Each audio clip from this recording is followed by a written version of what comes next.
একদিন মিনা রান্নাঘরে গিয়ে দাদিকে বলল, দাদি, আমি নতুন মাকে মা ডাকব না। আমার আসল মা শুধু রহিমা। আমেনা বেগমও নাতনির কান্নায় গলে গেলেন। হোসনে আরা দূরে দাঁড়িয়ে শুনছিলেন। বুক ভেঙে গেলেও মুখে কিছু বললেন না।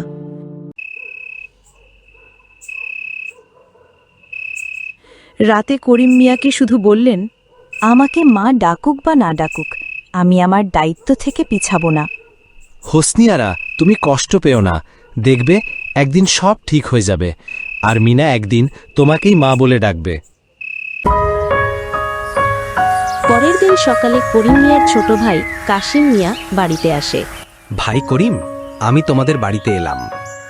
আরে কাশিম, এত ভোরে কি জন্য এলে? কিছু না ভাই, তোমাদের সবাইকে দেখতে ইচ্ছে হলো তাই চলে এলাম।